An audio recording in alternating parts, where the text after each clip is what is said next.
sallallahu alaihi wasallam. Dan insyaallah pada kesempatan ini kita akan membahas tentang syama'il Nabi yang berkaitan dengan peristiwa yang terjadi di bulan Rajab, karena kita sekarang berada di bulan Rajab. Alangkah baiknya membahas satu momentum bulan haram yang dimana Rasulullah Sallallahu Alaihi Wasallam memerintahkan di bulan-bulan haram sebagaimana yang diperintahkan oleh Allah Subhanahu wa Ta'ala, supaya kita juga mengagungkan syiar-syiar Allah di dalamnya. Fala tazlimu fihinna anfusakum, dan jangan berbuat kezaliman, jangan menzalimi diri kalian di bulan-bulan haram. Jadi oleh karena itu jamaah sekalian,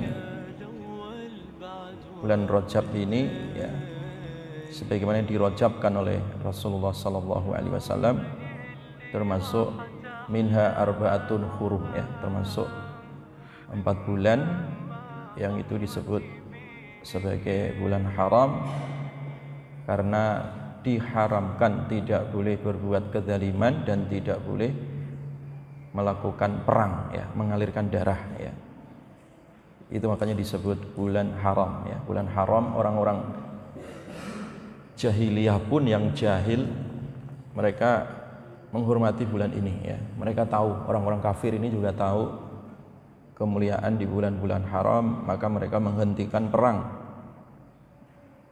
ketika datang bulan haram. Jadi itu diharamkan mengalirkan darah perang, dan juga diharamkan mengalirkan kemaksiatan, dan diperintahkan untuk mengalirkan berkah, diperintahkan untuk mengalirkan berkah, makanya disebutkan di dalam riwayat, walaupun banyak sekali riwayat-riwayat berkaitan dengan bulan Rajab itu riwayat yang dhaif, tetapi ketika dikaitkan dengan fadhailul a'mal, keutamaan amal, tidak menjadi masalah, Salah satunya adalah doa Nabi sallallahu alaihi wasallam, Allahumma barik lana fi Rajab wa Sya'ban wa ballighna Ramadan.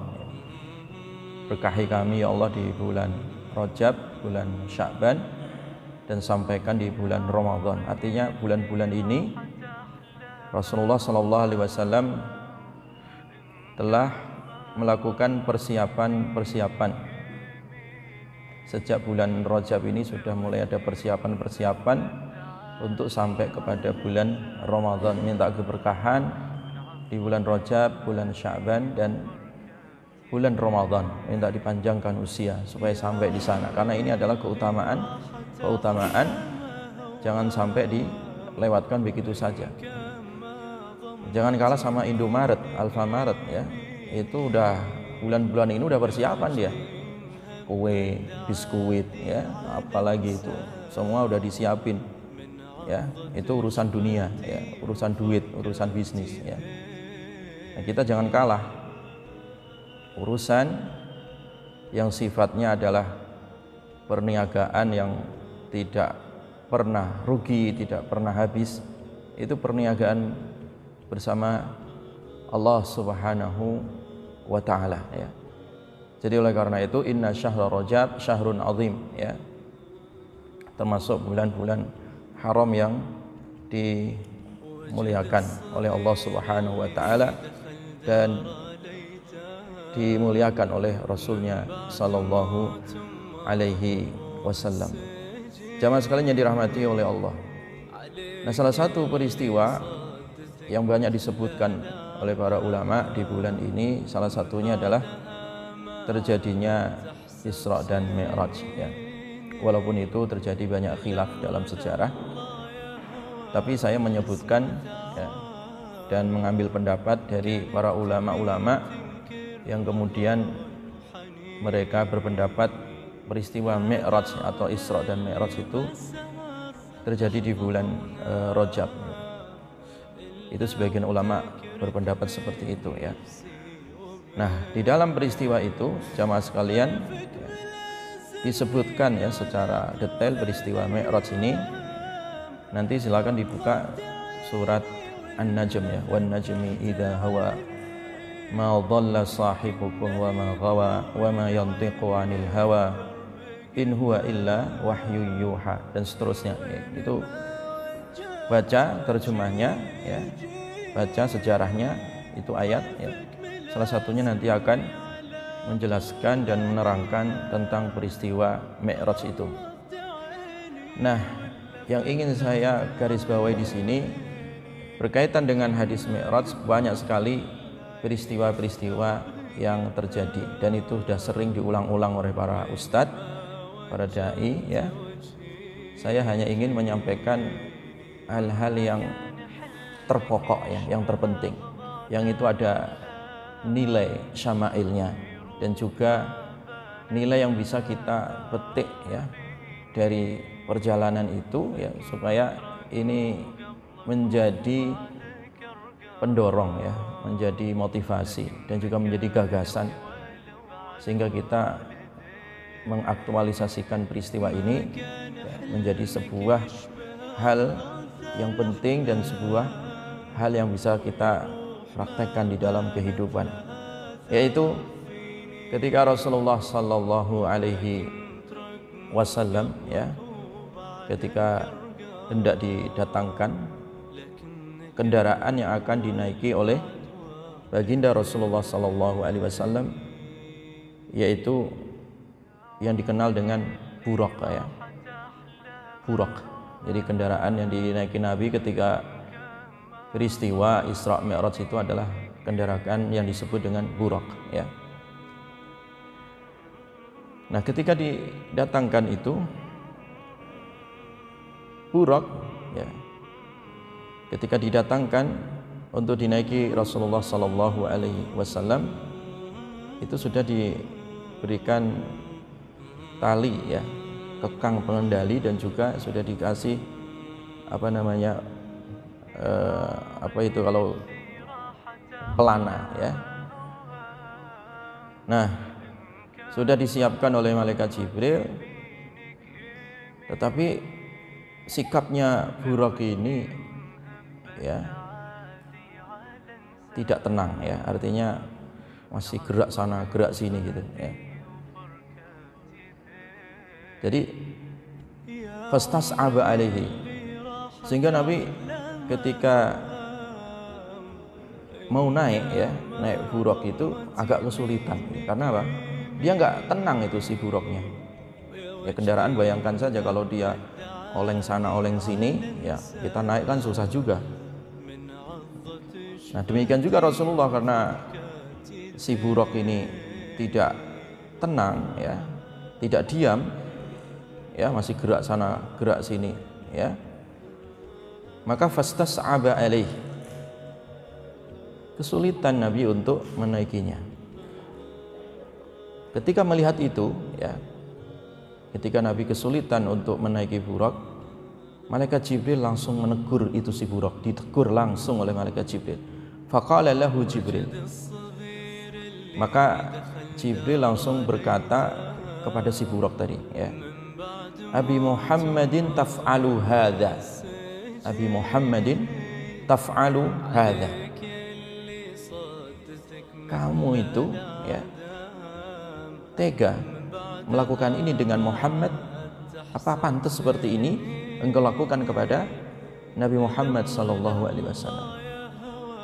Fama rakibaka ahadun ya, maka tidak pernah ada ya yang menaiki di atas punggungmu seorang pun ya.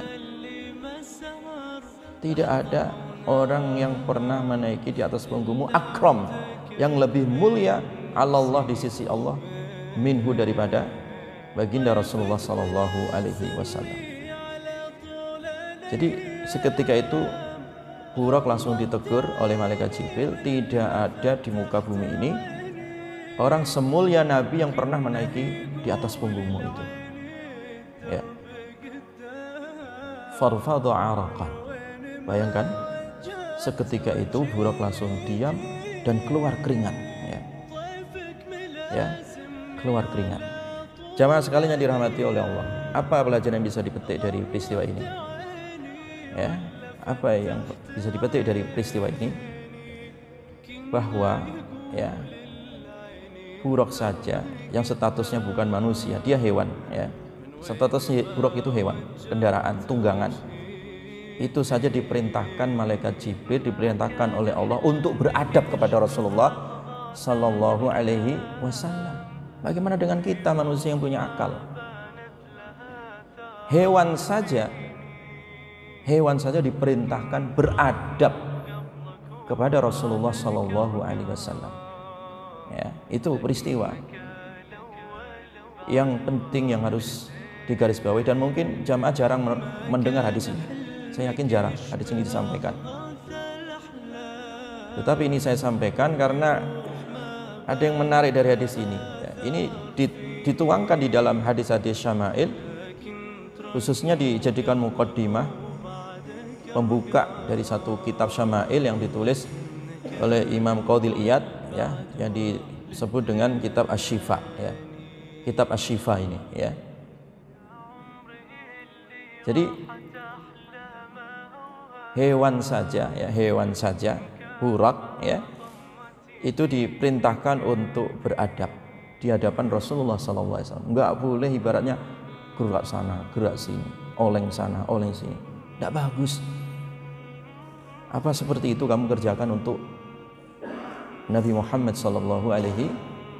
Seketika itu nggak pernah lagi Buraq itu. Ya, Buraq, ya, setelah mendengar peringatan dari malaikat Jibril itu langsung nggak oleng kanan, oleng kiri lagi, langsung diam dia, beradab dia di hadapan Rasulullah Sallallahu Alaihi Wasallam. Jadi hewan saja diperintahkan untuk beradab kepada Rasulullah. Nah, bagaimana dengan kita?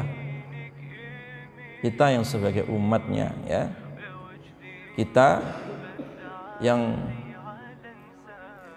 beriman, ya, dan menyatakan bahwa Muhammadur Rasulullah, ya, Muhammad adalah Rasulullah Sallallahu Alaihi Wasallam, Nabi kita, ya, junjungan kita, hendaklah lebih beradab, gitu ya, kepada Rasulullah Sallallahu Alaihi Wasallam. Baik Rasulullah Sallallahu Alaihi Wasallam di masa hidupnya atau pasca wafatnya. Dan kita menjumpai Nabi Sallallahu Alaihi Wasallam itu adalah setelah pasca wafat beliau. Yang kita jumpai adalah ajaran-ajaran beliau. Nah, disinilah pentingnya kita untuk beradab. Ya, pentingnya kita untuk beradab dengan cara apa? Dengan cara mentakzimkan Rasulullah Sallallahu Alaihi Wasallam, ajaran-ajarannya. Ya, jangan pernah membuli ajaran Nabi, jangan pernah mengejek ajaran Nabi. Kita harus takzim, mengagungkan, ya, sekecil apapun, ya. Satu kalimat, dua kalimat, satu sabda, dua sabda yang disampaikan Rasulullah Sallallahu Alaihi Wasallam, katakan sami'na wa ata'na, ya, sami'na wa ata'na, ya. Kalau toh kita tidak pernah jumpa Nabi, ya, kalau toh kita tidak pernah melihat Nabi Sallallahu Alaihi Wasallam, minimal kita melihat bagaimana ajaran-ajaran Rasulullah Sallallahu Alaihi Wasallam, ya. Kita telusuri jejak petilasan, ya, peristiwa-peristiwa yang itu menjadi keteladanan Rasulullah Sallallahu Alaihi Wasallam. Walaupun Nabi sudah wafat, tetapi risalah beliau tidak pernah wafat, ya. Makanya Imam Malik, jamaah sekalian, ya, Imam Malik, Imam Darul Hijrah, ya, yang telah membukukan hadis-hadis Nabi sebagai takzim terhadap risalah yang dibawa oleh Rasulullah SAW dalam kitab Al-Muwatta, termasuk tuang, ya. yang terbukukan setelah Al-Quran, hadis-hadis Rasulullah SAW, dan diajarkan langsung di masjidnya Nabi, Masjid Nabawi. Makanya Imam Malik disebut Imam Darul Hijrah. Ketika Imam Malik mengajarkan hadis Nabi SAW, itu pun tidak berteriak atau mengeraskan, mengencangkan suaranya, tidak mengencangkan sekeras-kerasnya ketika menyampaikan hadis Rasulullah SAW di mimbar Masjid Nabawi. Tidak. Beliau terkadang melirihkannya. Kenapa? Beradab. Karena di situ ada Rasulullah SAW. Makam Nabi tidak jauh dari situ. Ya. Hormat. Ya. Penghormatan itu diberikan, ya, tidak hanya ketika Nabi SAW hidup, tapi pasca wafat juga, sehingga tidak berisik. Ya, bahkan Imam Malik pernah, ya, suatu ketika wajahnya memerah, dikira murid-muridnya marah, padahal tidak marah. Ternyata Imam Malik sedang menahan sakit karena digigit kalajengking, ya, di saat, ya, pertengahan menyampaikan hadis, ditahan itu. Biasanya kalau orang digigit semut saja kadang teriak-teriak, ya, ini gigit kalajengking, ditahan. Kenapa? Beradab di hadapan majelis, ya, hadis Nabi SAW. Sambil, ya, kemudian Imam Malik menyampaikan ayat apa? Ya, la tarfa'u aswatakum fauqa sautin Nabi. Jangan kalian itu meninggikan suara kalian di hadapan Rasulullah SAW. Padahal Nabi sudah wafat, tetapi ayat ini masih berlaku. Jangan kalian meninggikan apa? Suara di atas suara Nabi SAW. Itu ta'adduban, beradab. Beradab. Ini nilai, ya, jamaah sekalian, nilai, ya, internalisasi nilai yang bisa kita petik tadi, ya, dari peristiwa Mi'raj baginda Rasulullah SAW. Ya. Jadi Abi Muhammadin taf'alu hadha, ya. Abi Muhammadin taf'alu hadha. Burak, apa seperti ini kamu lakukan untuk Nabi Muhammad SAW, ya. Tidak ada yang pernah menaiki di atas punggungmu orang yang semulia, melebihi dari muliana Nabi Muhammad SAW di sisi Allah. Jamaah sekalian yang dirahmati oleh Allah. Nah, kemudian, ya, di dalam surat An-Najm tadi, ya, juga ditegaskan oleh Allah Subhanahu wa taala ada satu nilai, ya, ada satu keteladanan, yaitu ma dhalla sahibukum wa ma ghawa wa ma yantiqu 'anil hawa. Ma dhalla sahibukum, tidaklah keliru, tidaklah tersesat, ya. Sahibukum, sahabat kalian. Jadi saking kedekatannya Rasulullah dengan umatnya itu, ketika Allah berdialog, ya, mendialogkan firman-Nya untuk umatnya, Rasulullah SAW, itu digunakan redaksi ma dhalla sahibukum. Saudara kalian ini, sahabat kalian itu, yaitu Nabi Muhammad SAW, itu bukanlah orang yang tergelincir, ya, bukanlah orang yang keliru, bukanlah orang yang sesat, ya, dari jalan petunjuk, ya. Wa ma ghawa, ya. Nabi itu orang yang lurus, ya. Wa ma yantiqu 'anil hawa, dan tidaklah Nabi itu mengucapkan sesuatu 'anil hawa, dari kepentingan. Jadi Nabi tidak pernah bicara yang batil, bicara dengan cara yang batil, tidak pernah. Nabi tidak pernah bicara berdasarkan hawa nafsunya. Nabi tidak pernah bicara atas kepentingan pribadinya, nggak pernah. Kalau seandainya Nabi itu bicara atas nama kepentingan pribadi, tentu banyak ayat yang ditutup-tutupi oleh Rasulullah SAW. Nabi bicara apa adanya, sesuai dengan perintah wahyu. Sehingga nilai yang harus dibangun di situ adalah wama yantiqu anil hawa. Nabi nggak pernah bicara berdasarkan hawa nafsu, sehingga nggak pernah salah dari pembicaraan beliau, karena dibimbing oleh wahyu. Ya, in huwa illa wahyu yuha. Ya, bicaranya Nabi itu adalah wahyu yang diwahyukan oleh Allah. Jadi sekali lagi Nabi SAW bicaranya adalah wahyu, ya, bukan bicara hawa nafsu. Kan banyak orang itu, ya, Nabi itu manusia, cuman Nabi itu diberikan wahyu. Banyak orang itu bicara, kadang bicaranya itu ya kepentingan, motifnya itu kepentingan. Ya, makanya saya bilang tadi, kalau seandainya Nabi itu bicaranya motifnya kepentingan, tentu banyak ayat-ayat yang ditutupi oleh Nabi, yang itu menyinggung atas diri Nabi dan juga keluarga Nabi. Tapi dibuka oleh Allah banyak ayat-ayat, ya, yang mana Allah Subhanahu Wa Taala betul-betul, ya, menunjukkan kepada umatnya Muhammad itu adalah utusan Allah, digerakkan oleh Allah, bicaranya adalah berdasarkan firman Allah, ya, bukan atas, ya, inisiatif sendiri, tidak. Contohnya apa? Contohnya misalkan Bapak Ibu baca surat Abasa wa Tawalla, ya, anja'ahul a'ma, ya.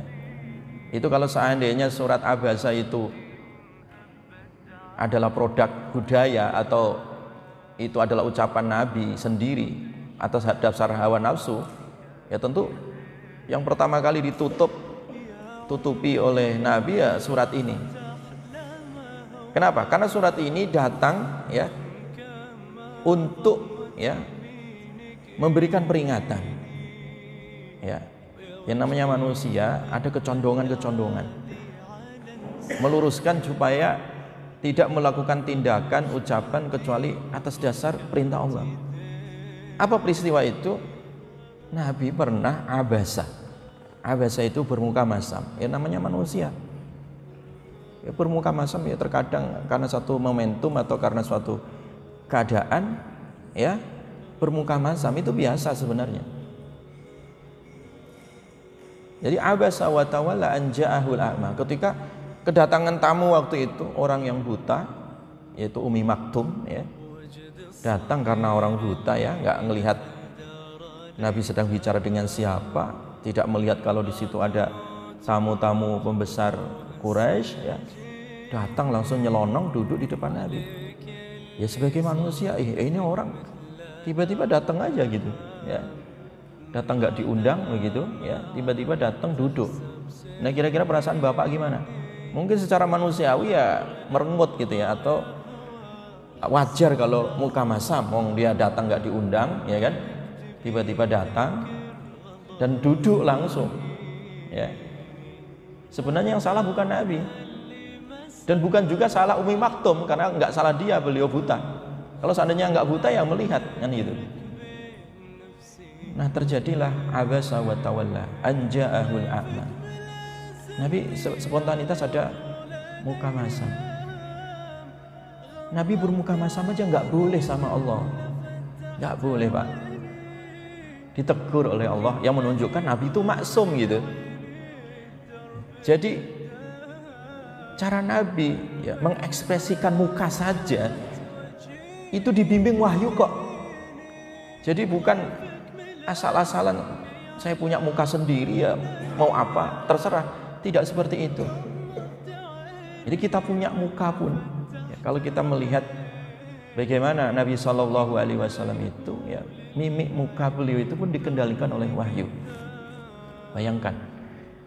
Nah itulah tafsiran bahwa Nabi betul-betul, ya, betul-betul apapun yang dikerjakan oleh Nabi, yang diucapkan, bahkan mimik muka pun, ya, itu adalah dari wahyunya Allah Subhanahu wa ta'ala. Nah ini yang harus kita takzimkan, ya, bahwa apa yang dilakukan oleh Nabi SAW itu murni 100%, ya, bimbingan dari wahyunya Allah Subhanahu wa ta'ala. Wahyu yuha, ya. Wahyu yuha, ya, wahyu yang diwahyukan. Dan banyak lagi ayat-ayat, ya, seperti ayat tentang masalah dalam surat Tahrim juga itu, ya. Itu juga kalau seandainya Al-Quran itu produk budaya, ya, atau Al-Quran itu adalah bikinan Nabi Muhammad SAW, tentu banyak ayat-ayat yang ditutup-tutupi. Tapi karena itu memang murni Al-Quran adalah firman Allah, semua disampaikan, ya, semua disampaikan, telah disampaikan oleh Rasulullah SAW, dan tidak ada yang ditutup-tutupi, Pak. Jadi kalau kita baca Al-Quran itu kita seperti melihat Nabi, ya. Apapun, ya, syariat bahkan kepribadian itu sudah ditampakkan, ya, sudah disebutkan. Yang kesimpulannya adalah wa innaka la'ala khuluqin azim. Engkau Muhammad adalah manusia yang memiliki akhlak yang agung, ya. Kenapa tadi? Dibimbing oleh wahyu, ya, bukan dibimbing oleh hawa nafsu, ya. Makanya kalau orang itu mengambil pelajaran nilai, ya, dari ayat ini, berarti siapapun yang dibimbing oleh wahyu pasti mulia, Pak. Karena apapun yang disandarkan dan apapun yang disentuh, ya, apapun yang ditempeli dengan wahyu itu pasti mulia, Pak. Ya, bulan yang kemudian di situ ditempeli wahyu, diturunkan Al-Quran, menjadi bulan mulia, bulan Ramadan. Malam yang di situ adalah malam di mana Al-Quran diturunkan, menjadi malam yang termulia, Lailatul Qadar. Malaikat yang membawa Al-Quran, malaikat Jibril, menjadi malaikat yang termulia. Semua malaikat mulia, tapi komandan para malaikat tadi itu, seniornya para malaikat itu malaikat Jibril, ya. Allamahu syadidul quwa, ya. Sampai disebutkan dalam surat An-Najm itu allamahu syadidul quwa, ya, malaikat yang memang kokoh, malaikat yang tangguh, ya, malaikat yang kuat, malaikat yang hebat, syadidul quwa, karena membawa Al-Quran tadi untuk disampaikan kepada Rasulullah Sallallahu Alaihi Wasallam, ya. Jamaah sekalian yang dirahmati oleh Allah. Nah, disinilah, ya, dalam peristiwa itu, ya, peristiwa Mi'raj itu, berjalanlah Nabi Sallallahu Alaihi Wasallam, ya, minal masjidil harami ilal masjidil aqsa, ya. Itu adalah peristiwa Isra-nya. Nah, Mi'rajnya dari Masjidil Aqsa tadi itu ila sidratil muntaha, itu naiknya, ya, ila sidratil muntaha. Banyak sekali peristiwa-peristiwa yang dilihat, ya, oleh baginda Rasulullah Sallallahu Alaihi Wasallam, ya. Ini adalah peristiwa perjalanan, ya, perjalanan untuk menerima satu syariat, ya, yang secara langsung, menerima syariat secara langsung. Apa itu? Sholat, Pak. Itu tanpa perantara, ya, secara langsung perintah itu, ya, disampaikan oleh Allah Subhanahu wa Ta'ala, ya, tanpa melalui perantara malaikat Jibril. Perintah sholat, ya. Makanya sholat, jamaah sekalian, itu perintah yang terus diulang-ulang oleh Nabi. Bahkan Nabi terjun langsung, shollu kama ra'aitumuni usolli, ya. Sholat kalian sebagaimana melihat kalian aku sholat, ya. Bahkan sebelum wafat pun yang salah satu wasiat baginda Rasulullah SAW kepada kita semua adalah sholat ini. Kenapa? Karena sholat itu barometer, ya, ukuran, standar diri seorang muslim. Yang membedakan muslim bukan muslim itu sholat, ya. Al-farqu bainana wa bainahum as-sholah. Yang membedakan kita dengan mereka orang-orang kafir itu adalah salat. Salat. Ya. Makanya salat itu ya syariat yang Allah perintahkan secara langsung, ya, secara langsung, tanpa perantara malaikat Jibril, ya. Dan Nabi ditunjukkan langsung, ini praktek sholat para malaikat ditunjukkan dari langit 1, 2, 3, 7, ya, ditunjukkan. Dan itu yang kemudian terangkum dalam ibadah sholat yang kita kerjakan, yang itu dicontohkan Nabi Shallallahu Alaihi Wasallam. Itu sudah mencakup ibadahnya seluruh para malaikat dan telah mencakup ibadahnya seluruh para nabi-nabi dan rasul sebelum Nabi Muhammad Shallallahu Alaihi Wasallam. Karena sholat 5 waktu kita itu, ya, sholat 5 waktu kita itu yang menjadi syariat, yang menjadi rukun Islam, itu telah menyempurnakan dari semua syariat, baik syariatnya malaikat maupun syariatnya para al-anbiya dan al-mursalin. Makanya jangan tinggalkan sholat. Nah itu, jadi sholat ini ukuran kesuksesan, Pak. Punya anak, ya, gajinya gede, kuliahnya tinggi, status sosialnya tinggi, ya, itu nggak ada manfaatnya kalau nggak sholat, ya, itu nggak ada manfaatnya. Orang punya nama besar, ya, tapi tidak sholat, nggak ada manfaatnya, ya, tidak ada manfaatnya, ya. Makanya sholat ini harus jadi prioritas. Ketika Nabi ditanya ayul a'mali afdol, amal apa yang paling afdol, ya, as-sholatu ala waktiha, sholat tepat waktu, ya. Karena sholat itu yang agama, ya. Bayangkan kalau rumah kita satu tiang saja udah temboknya retak, itu udah ketir-ketir, ya, udah khawatir. Wah, ini kalau ambruk gimana? Tapi terkadang manusia nggak berpikir, ya, bagaimana kalau ada salah satu anggota di rumah itu, entah itu anaknya sendiri atau cucunya atau keluarga sambung atau bahkan pembantunya yang nggak sholat. Berarti di rumah itu ada satu tiang yang retak, tiang yang roboh. Kenapa? Karena orang yang meninggalkan sholat atau tidak perhatian terhadap sholat, berarti dia telah merobohkan tiang, ya.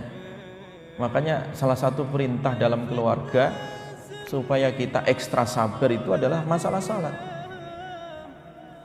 Dan Nabi mengajarkan sebelum sholat itu wajib bagi individu, ada prawajibnya.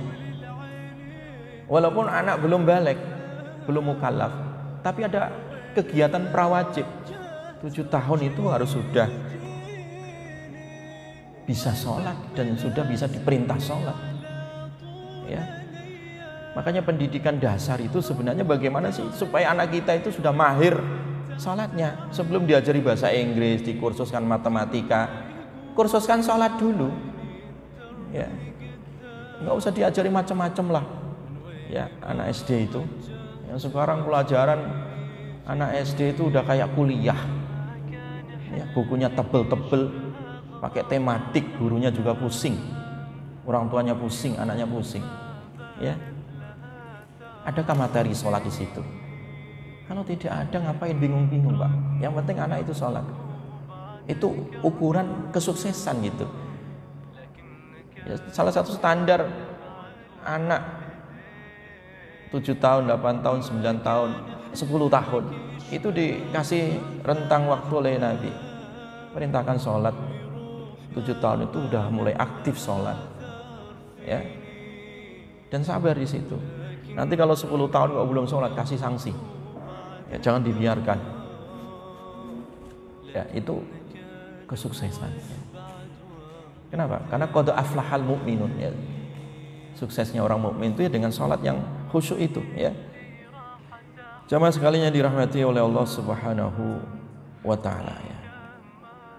Nah, itu perintah, ya, perintah yang secara langsung diperintahkan oleh Allah Subhanahu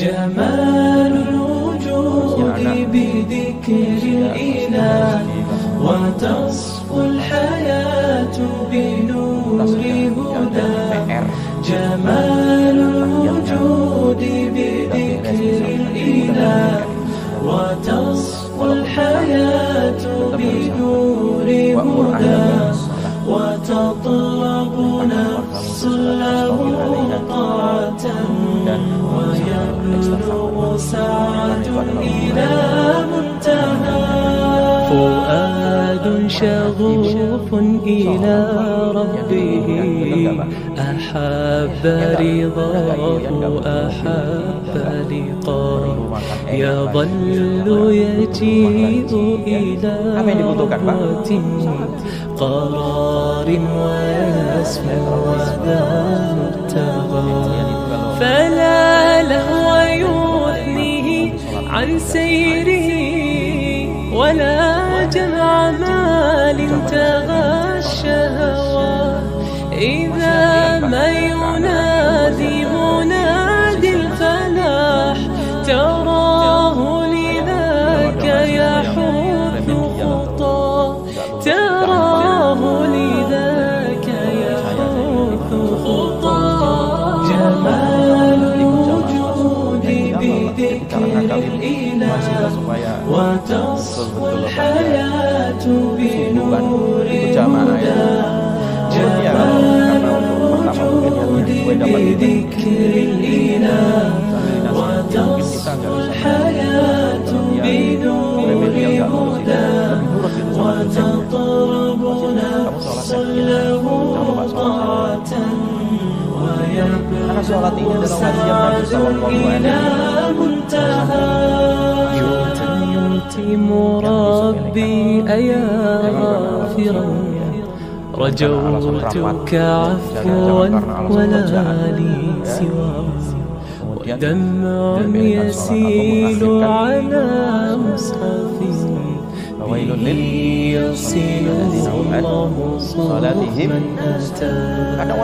فتلك سجايا لقلب سليم إلى الله دوما تدور رحى فيا سعد من كان ذا همة إلى جنة في أعالي سماء إلى جنة في أعالي سماء جمال الوجود بذكر الإله وتصفو الحياة بنور هدى جمال الوجود بذكر الإله وتصفو الحياة بنور هدى وتطرب نفس له طاعة sholat terakhir seakan-akan setelah ini nggak ada sholat lagi.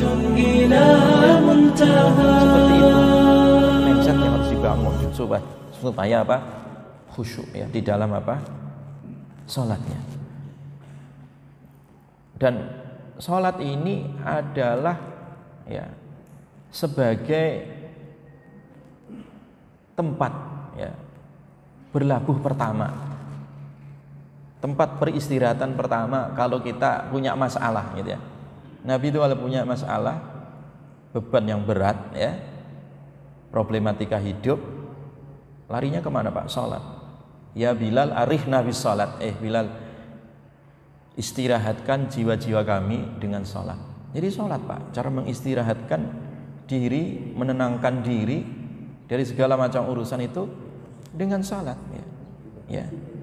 Makanya wajar ya kalau sholat itu betul-betul bagaimana Rasulullah SAW dipanggil ya secara mi'raj tadi untuk menghadap Allah Subhanahu wa ta'ala. Dan ketika nanti manusia jumpa pertama dengan Allah ya di yaumil hisab, apa yang pertama kali dihisab Pak? Sholat. Yang pertama kali dihisab adalah apa? Sholat ya. Jadi sholat. Jadi kalau sholatnya bagus, yang lain ketutupan gitu. Jadi keburukan-keburukan itu tertutup dengan sholatnya tadi. Ya namanya manusia nggak ada yang sempurna, Pak. Pasti ada kekurangan, ada kekeliruan. Nah itu semua ditutup dengan sholatnya kalau sholatnya bagus. Tapi kalau sholatnya tidak bagus, walaupun dia banyak amal, itu nggak kelihatan. Jeleknya yang kelihatan karena jelek sholatnya. Makanya Nabi SAW ya, ketika melihat musi'us shalah, orang yang jelek sholatnya, itu dihentikan oleh Nabi dan diajari satu persatu, ya, dari niat, dari iftitah sampai salam. Ya, bahkan ketika datang orang sholatnya cepet-cepet, nggak ada tumakninanya, ya, sholli fa innaka lam tusalli. Kamu sholat lagi ya? Kamu belum sholat tadi. Loh, saya udah sholat ya Rasulullah. Ulang. Dia ulang 2 kali. Sholli fa innaka lam tusalli. Sholat lagi kamu ya. Kamu belum sholat. Dia ulang lagi sebisanya. Datang lagi ketemu Nabi, ulang ya. Kamu ulang lagi sholat kamu. Sampai 3 kali. Akhirnya orang ini nyerah. Ya Rasulullah, saya udah nggak bisa lagi. Yang lebih baik daripada sholatku tadi. Saya memang nggak tahu. Ya itu aja yang setahu saya. Sholat yang bagus ya itu. Nah akhirnya diajari langsung oleh Nabi satu tentang masalah sholat tadi. Salah satunya yang ditegur Nabi kalau sholat itu tumakninah tadi. Ya ruku ada tumakninah, ya ruku ada khusyuk di situ. Makanya salah satu doa ruku, Pak, ya, doa ruku itu banyak ya. Mungkin yang harus kita pelajari juga, jangan satu doa ya, tapi banyak alternatif doa yang bisa kita pelajari dari kandungan doa-doa sholat. Contoh Pak ya, doa iftitah itu banyak loh, banyak. Ya. Bisa Allahumma ba'id, bisa juga ini wajahtu. Ya. Supaya kita wawasan kita bertambah, nggak nyalahkan orang kalau baca doanya ini wajahtu, dan jangan juga menyalahkan orang yang doa iftitahnya Allahumma ba'id, karena itu sama-sama dibaca oleh Nabi. Termasuk doa rukuk misalkan, banyak itu doa-doa rukuk. Selain subhana rabbiyal azimi wa bihamdi, ada doa lain. Kita patut untuk mempelajarinya. Salah satunya apa? Nilai yang dibangun dalam doa itu. Ada doa yang sangat bagus sekali. Apa itu, Pak? Tentang masalah khusyuk ya. Salah satu potongan dari doa itu adalah khasya'alaka sam'i wa basari. Ya Allah, aku khusyukkan. Nih, pendengaranku saya khusyuk ya Allah. Pas rukuk itu, Pak.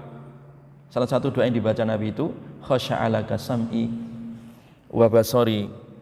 Aku khusyukkan ya Allah pendengaranku ya, penglihatanku. Khasya'alaka sam'i wa basari. Ya. Kemudian apa? Wa izami, dalam riwayat yang lain wa azami atau wa azmi ya, dan tulang belulangku. Jadi kita punya berapa tulang itu ya? Bayangkan, persendian kita itu ada 360-an. Kalau kita seketika membaca wa izami atau wa azami ya, atau wa azmi itu khusyuk tulang belulangku ya, berarti bayangkan ya, semua persendian kita, semua tulang-tulang kita khusyukkan, tunduk patuhkan di saat rukuk itu. Kan membungkuk itu, Pak. Iya kan? Kita bungkukkan, khusyukkan ya, tulang-tulang kita ini, persendian-persendian kita ini ya, kepada Allah ya. Wa mukhi, dan juga otakku. Mukh itu otak ya, dan isinya alam pikirannya ya, aku tunduk patuhkan ya Allah. Wa asabi, dan saraf-sarafku. Coba, ada nggak dokter saraf di sini? Ya, saraf kita itu berapa jumlahnya, Pak? Semua saraf kita khusyukkan, kita bungkukkan, ya. Kita bungkukkan, ya. Untuk siapa? Ya, ya untuk Allah. Ya. Wa mastaqallat bihi qadami, dan seluruh anggota badan yang tidak disebut tadi. Ada penglihatan, pendengaran, ada tulang belulang, ada apa tadi? Saraf-saraf yang dibungkukkan, dikhusyukkan tadi. Kemudian doa itu diakhiri tadi wa mastaqallat bihi qadami, dan seluruh anggota badanku yang ditopang oleh kedua kakiku, rambut, ya, kulit kita, ya, karena kulit akan bicara juga nanti besok pada hari kiamat, ya, lisan kita, ya, yang tidak bertulang pun, ya, itu dibungkukkan, ditunduk patukan, dikhusyukkan lillahi rabbil alamin, nah gitu, semuanya untuk Allah. Ini baru satu doa, Pak, ya. Bagaimana kalau kita itu belajar tadi dari Mi'raj ini, yang oleh-oleh Mi'raj Nabi itu bukan lapis Bogor tetapi sholat oleh-olehnya, ya. Ya. Oleh-oleh Nabi itu sholat, Pak, ya, yang dibawa oleh Nabi, ya, sholat, bukan jajan, ya. Sholat, ya, yang dibawa oleh Nabi untuk umat ini adalah apa tadi? Salat. Makanya Nabi itu perhatian, ya. Nah, pertanyaannya, sudah kita nggak perhatian sama anak-anak kita ini? Jangan tenang-tenang wae, ya, anaknya belum bisa sholat, santai aja lah, masih panjang waktunya, ya, jangan, ya. Mantunya belum sholat, santai-santai saja, jangan, ya. Kalau mau cari mantu yang sholat aja, masalah kerjaan bisa dicari misalnya. Tapi kadang orang itu menjadikan pekerjaan itu yang pertama, ukuran. Lupa, sholat nggak jadi ukuran. Yang paling penting itu sholat, ukurannya sholat, ya. Jadi sholat itu harus dijadikan sebagai ukuran tadi, ya, ya.